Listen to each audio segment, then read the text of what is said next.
Hello and welcome. My name is Shuchi, and I'm delighted to be joined by a great group of panelists to speak about the challenges that need to be addressed in the gaming metaverse. I know we have a lot to get through, so without further ado, let's get started. Can each of you take a moment, tell us a little bit about your background? What does metaverse mean to you? And what got you interested in today's topic? James, maybe we start with you. Great. Yeah. Hi, everybody. My name is Wagner James Al. Feel free to call me James, but I'm the author of the upcoming book, Making a Metaverse That Matters, From Snow Crash to Second Life to a Virtual World Worth Fighting For. And as that suggests, I've been writing in and about the metaverse for almost 20 years now. It started with Second Life, and really, I talk about how it really started with Snow Crash, and really has been an idea that people have been drawing directly from. When I first came to Second Life, I saw the book sitting right there on the shelf. And so I really want to tell that history, especially I think Meta and other companies have sort of occluded what that history really is. And to me, it's really about the user community and the value they take in it. The one of the first people I met in Second Life was homeless in real life while building a mansion in the virtual world. So it's very powerful for communities, and I think that's where we need to put our focus. Amazing. Thanks, James. Chris, want to go next? Hi. I'm Chris Brandt. I'm the Chief Marketing Officer for Chipotle. I think it's a whole new way to interact for consumers amongst themselves in a community, with the brands, with other companies. And so at Chipotle, we view ourselves as a little bit different. We're a real restaurant, whereas other people in our space are just reheating food. So we like to show up in different places. And, the opportunity, particularly with Roblox, to really engage our consumers in a whole new way was really enticing for us. And so we decided to experiment. And man, it's been wildly successful. So and I think all the there's been some articles recently about maybe the metaverse is dead. I don't think anybody's told the consumers about that. So I think that certainly piqued my interest for this call for sure. Wonderful. I'm excited to dive deep later into it. Nick. Thanks, Shuchi. My name is Nick Tornow. I'm the VP of Creator Engineering at Roblox. And I think my whole life I've been kind of fascinated with science fiction. What is reality? How could reality change? What would the world be like in different parameters? More recently, I've been fascinated with the creative possibilities that I've seen my son and some of his friends engaging with on the Roblox platform, the social connection he's experiencing with his buddies, building worlds and sharing them with each other has been really inspiring to me, and is part of why I came to Roblox about a year ago.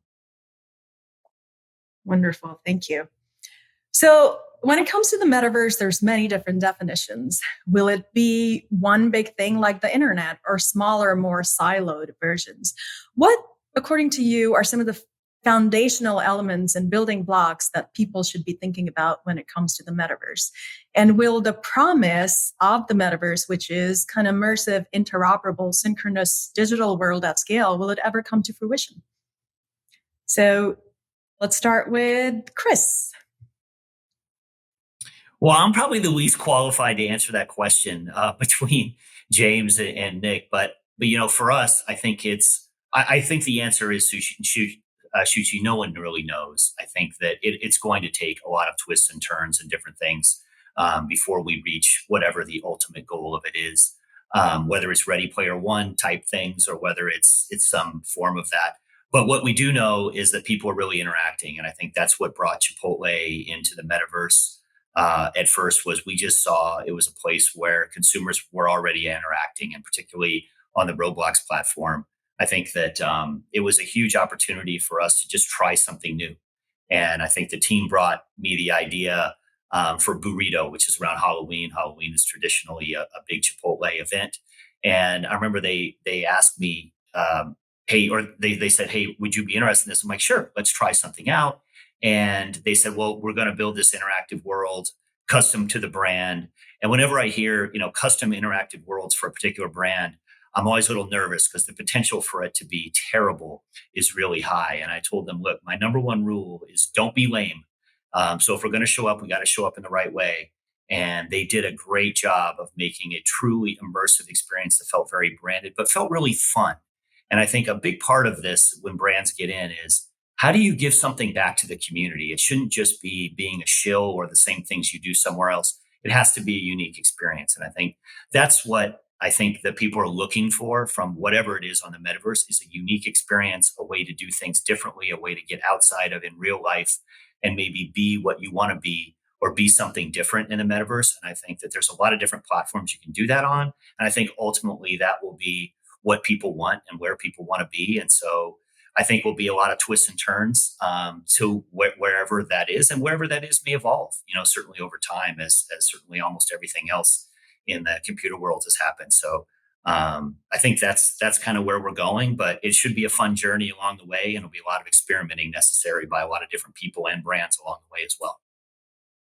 Absolutely, Nick. Love to hear. Yeah, I mean, I say that there's a lot of like fundamental elements of the real world that people want to flow into the metaverse. The world should be user generated. It should be something you can customize and suit your imagination. You should be able to have like a persistent avatar that represents you, that you feel is you in this new world. And it should be available to you everywhere, just like the real world feels very accessible. And we also think at Roblox, at least, that there's a important fabric within the metaverse, which is like your social graph, which would be your friends, your buddies, your relations. It might be your economy, the wallet, the things that you've purchased. And you should also feel safe. You shouldn't feel like you're in a foreign place with no rules. It should feel safe, maybe even safer than the real world in many cases. But then layered upon all of this reality, things grounded in reality, what I think is really fascinating is this notion of science fiction or what your imagination wants, and that could be immediate teleportation from one place to another. It could be there's no physics. It could be there's burritos falling from the sky. It could be, anything you can imagine. And I think it's that power of familiarity that connects you with the real world and social interaction with other real people. And then that surreality, that kind of imagination unlocked that makes the metaverse such an amazing, place. And I think we're just getting started. Wonderful. James? And to add to that, I like to start and kind of set everyone back to think about the metaverse already exists. If you read Snow Crash and look at what Neil Stephenson described, he talked about a vast virtual world with millions of users, with highly customizable avatars, content creation tools that's integrated with the economy, the real world economy. In other words, you can make a living off of that. And if you go by what he's specifically describing as the metaverse, and that's where the name came from and the description, it already exists in multiple platforms. Roblox already has that. Fortnite already has that. Minecraft, to a certain degree, already has that. And if you look at all of these users now, the active users in these multiple metaverse platforms, that's at least 600 million. And I'm not even counting the ones that are really popular in Asia. Then we get towards the billion level. So 2 billion is quite reachable as people in one metaverse platform or another, because that's the amount of people that enjoy immersive 3D experiences. So it's already here just on the strict terms. In terms of interoperability, I think people get a little confused by that. They think of the web model and try to apply it to the metaverse model. But I talked to Neil for the book, and really it's about organizing data in a virtual world. So that is a very different approach to interoperability. And I like to think of interoperability in terms of people taking their community with them, their user community. You should be able to go from one metaverse platform to another, and they'll probably be linked in some way by some kind of user ID. But I think as long as the community finds value in it, that's really what matters. And far as the core building blocks, definitely community and definitely make highly customizable avatars and powerful creation tools and link it to a physics-enabled virtual world. That's something that Roblox did really well. As Nick was talking about, I mean, it started as an educational tool, and it's physics enabled, and that just in and of itself introduces so much power of serendipity because you're creating objects in the virtual space, and it bumps into other objects, and you have the physics of just everything being new, fresh, and real time with other users. Just makes them amazing, and that in itself is already powerful. Like I said, we already got 500 million people doing that, so 1 billion is definitely within reach in the next decade or so. Wonderful. So a follow-up to that is, who do you think are the key stakeholders when it comes to the metaverse?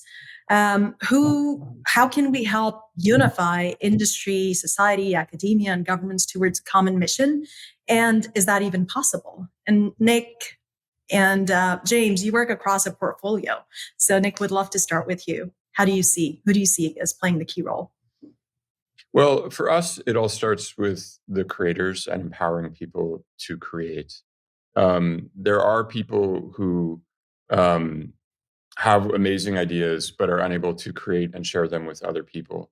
One of the key value propositions of Roblox, we just call it unlocking creation. So allowing you to get something out of your mind and into the metaverse to share with your friends, and you can iterate on it. I think the reasons people do that can be just that they enjoy the process of creation, they enjoy that process of sharing. It can be monetization, that they want to grow a business, that they want to make a job of it. And I think one of the things we're focused on within Roblox is allowing people to easily create, but also easily to navigate between each of these experiences. So the kind of breadth of content that is created, but also the ability to instantly, without downloads, without any sort of major friction, hop into different universes. This is already possible in Roblox, as James outlined, where we have millions of experiences, and people tend to, in play sessions, visit multiple of them in a single session. We do believe over time that there will be more and more opportunities for a broader ecosystem. But we're trying to kind of make the one that we're working with right now work well, and it's challenging, fun, and as stated earlier, there's a lot of runway ahead of us. Great, James. I definitely think there should be more input from kind of the community at large, the global community and government bodies. I've talked to, they contacted me, 2 major government bodies looking into how to regulate the metaverse. And that's really needed. We can't, especially because there's so many kids involved, we can't go the OpenAI route of, oh, we're making this crazy thing which may cause an apocalypse and maybe you should regulate us. We definitely need some really thoughtful approach to how to regulate it. Like I mentioned, like Roblox, the vast majority are kids. So you have kids effectively creating content for a for-profit company. And, I've talked to Roblox about that. They know that, and they're trying to put guardrails around that. But really, it's something that I don't think even most of the population has processed yet. 1 in 2 kids in America are in Roblox on some level or another. And I really don't think we as a society have really kind of absorbed that fact that they're already creating content. Some of them are making money from it, and they're doing it for a for-profit company. And should there be more controls? I talked to some security experts who definitely think there should be more controls and hone the algorithm so it doesn't exploit kids. And so there's a lot of concern on that level. And at the same time, I'd say as important are the 600 million people I mentioned that are across the world. And they're the people that the metaverse depends on. And we need to be processing their feedback and their input as democratically as possible, because there's a lot to evolve, and they're evolving with it. And they're usually on the cutting edge before even the companies are. Great. Chris? Could I just address that just very Yes. briefly? Please. we're very happy that we have so many young people on our platform creating and sharing. And core, I think, to the success of Roblox has been that safety and civility are baked into the product, into the guts of the product. And it's really central to our overall mission. From this base, we are trying to open the doors to more types of creation for older people, and but doing this in a very, very thoughtful way. And it's just kind of core to our principles. When content is created, we have experience guidelines to sort of allow other people who might be consuming an experience to understand what it is before they get into it. We really don't want kids to see things that they don't want to see or that their parents don't want them to see. I do think, children do have creative energy, and they do like to build things, and they do like to share things. And Roblox allows that to happen. It is possible that they could make money on Roblox as a result of that. We try to pass as much earnings on every experience to our creators as we can. But I just wanted to kind of underscore that this is a very important concern for us. We're trying to do the right thing to unlock creativity and energy for people of all ages and do it in a deeply safe and responsible way. Thank you. Thank you for sharing that. Chris, anything to add? I agree with a lot of what James said. I think that there's a lot of kids on the platform. We need to have a kid-safe environment. And, the reality is they're communicating with a lot of other people. I sat in on some of my kids were a little bit older, but when Fortnite was there and the number of, when you're interacting with people kind of in an unfettered environment, there's a lot of trolls, there's a lot of things that can happen. There's a lot of things, and to James's point, I think we're way behind in terms of trying to figure out how to make it kid safe. And then from a business standpoint, how to make it a brand safe environment. We don't want people to be able to hijack our brand images. I think that was a big part of we felt good going on Roblox. That's where people were already, and that we had some control and some safety for our brand, that it wasn't going to be hijacked some way. It only takes a few bad apples to ruin the whole bunch. And we just need a way to make sure we're monitoring and regulating, and whether it's the platforms that do it or whether it's the government that does it or some kind of both, with the kids on there, with certainly bad actors being a part of today's world. We just need to figure that part out. Absolutely. I think a more thoughtful approach. And thank you all for doing that. So from each of your experiences, what business models do you think are being unlocked, if you will? Where is value creation happening in the metaverse? Can we talk about perhaps some tangible examples? And in my research, I came across the collaboration between Chipotle and Roblox. So some incredible engagement stats. Would love to hear more about it. Chris or Nick? Yeah, maybe I'll start. Chris, how about you have me start? Yes. That'd be great. And so, again, I told you a little bit of story how we got involved, and we just didn't do one. And then we did an execution for National Burrito Day where we created a Chipotle, and we allowed people to actually make burritos. And then we added a new product in, garlic guajillo steak. And we had that running last fall. And look, the result has been, I think we've had 14 million unique people play an interaction, or actually 23 million people do a gameplay on Chipotle, and they average about 14 minutes. So it's been an incredible brand opportunity. It's interesting how people are kind of simulating working in a Chipotle. That has been one of the most popular things. But there are other brands doing it, and they'll wear Chipotle gear. You could create your own little Chipotle avatar.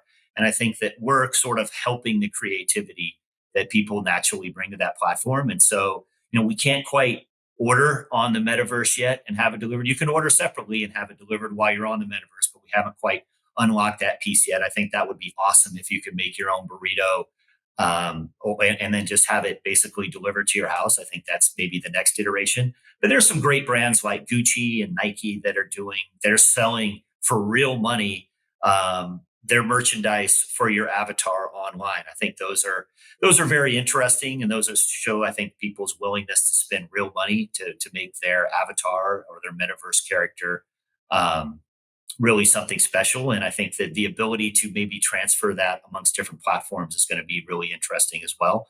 But I think that as we figure out what consumers want out of this and how to be creative and how to use your brand in a creative fashion or interact with your brand in a creative way, that's when the real business opportunities are unlocked. So for us, we did it as an experiment just to be where people are. I think I don't know what the latest numbers are, Nick, but there were 50, 60 million people doing daily active users for Roblox. There were more than 200 million, I think, in a month. So it wasn't a matter of, gosh, should we do this? Are people really here? From a Roblox case, no, they were absolutely there. It's like, how do we create an experience that we think would be cool, we think would be relevant, we think would be interesting for that audience? And that was a bit of a branding initiative, as opposed to kind of we always think about things in terms of sales today and brand for tomorrow. That was maybe a brand for tomorrow piece, but given the numbers I just shared, it certainly has been an overwhelming success for us, and you'll certainly see more from us in the future. Absolutely incredible. Congratulations and kudos to you, Chris, on that. Like, it's very inspiring. I appreciate your partnership, Nick, you and your team. Likewise. Look, we have more than 100 brands connecting with essentially new generations of audience on the platform. And we envision a future where, every place where there's value creation in the real world will have an analog in the metaverse at some point in time. So Chris mentioned, avatar creation and these sorts of things. People go shopping in the real world, right? For clothes. And we don't really see any deep constraints in place that over time we won't see some sort of just approximately equal percentage of time being spent, money being spent in the metaverse that corresponds with the analog in the real world. Right now, in addition to those 100 plus brands on the platform, of course, we're seeing developers build businesses with their games and other types of experiences. And it's real money. Over the last 2 years, Roblox has given out more than $1 billion to creators, $1.1 billion, which represents a 168% increase relative to the prior 2 years. So this thing is growing with a CAGR that's somewhere around 70%. And it's becoming more and more like a mirror, still much, much, much smaller, but a mirror of the real economy. And we think that those trends will continue for a while. Amazing. James? The corporate initiatives are really interesting. I wrote about the Chipotle one. That's really fun and brought in 6 million people immediately. And that definitely has its place. I do want to emphasize user-generated content as being core to the metaverse platform experience. And also the most exciting thing I wrote in my book about LA Girls. She was a teenager from Jamaica, and she created a game called Starving Artists with her boyfriend that on Roblox that is huge. It's much more popular than the Chipotle experience, and it's a game where you create art and try to sell it. And it's its own IP, and it's huge. And I even asked her, "Would you want a job at Roblox?" She's like, "No, I think I'm doing fine." She's got to make more money as an independent creator. And she was in Jamaica only like a few years ago, and now she's already kind of got her own Delaware registered company. I wrote about another a girl from Turkey, and she started as a teenager in Second Life, created a fashion brand called Blueberry, and was making millions US dollars within a few years. And she's expanded the brand. VentureBeat has written about her. She's expanded it to Roblox and other platforms. So it's started from Second Life and became this huge, like, actual company. And that's actually where we're going to see the companies of the future is going to be these grassroots creators that often start from nowhere. I get really choked up because it's very cool and exciting. Absolutely. Great. It is so cool. And I think it's the promise of the metaverse more generally is to break down some of these barriers on creation. these kids where it's hard to create what they imagine. And if you just start thinking about, it's easier for them to create because the tools are there with generative AI, with other advances in technology, how powerful that is for new creators. It is inspiring. Absolutely. I think a lot of potential. Well, talking about AI, there's a narrative floating around that AI seems to have taken over the metaverse conversation, and the metaverse is dead. So what do you guys think? How would you defend the metaverse, if you will? Let's see. James, do you want to kick us off? I have a lot to say about this. I really think the only people who think AI is replaced in the metaverse don't really understand either technology. They're deeply integrated with each other. We have AI right now. Right before this call, I wrote about a guy who created a chatbot in Second Life that is connected to ChatGPT. The metaverse is one of the primary use cases for generative AI. Then that's the ChatGPT, also like Midjourney type programs to create 3D content. So they're deeply integrated. And I think what's going to happen is all the VCs in Silicon Valley that got excited about the metaverse without really quite understanding it are going to jump into AI without really quite understanding it, and then realize, oh, they actually need an ongoing use case. And they're going to go, I think the next big thing is generative AI in the metaverse. So look for that next year. Right. Chris? I agree with James. It's an and, not an or. And, it wasn't because somebody wrote this article that some people are suddenly abandoning Fortnite and Roblox. And I think that to Nick's point that he made, it's only going to make it more creative and maybe faster iterations. And so they're not mutually exclusive. It was a nice headline. It got a lot of chat, but certainly I think James hit the nail on the head that you probably don't understand either one if you think that they're separate. Nick? Yeah, I mean, I think the metaverse as an idea is basically inevitable. I think it's the word has been overloaded with lots of different meanings. And so for me, this is like the metaverse is dead, long live the metaverse. It's a different incarnation of the same idea that is has actually always been there. This.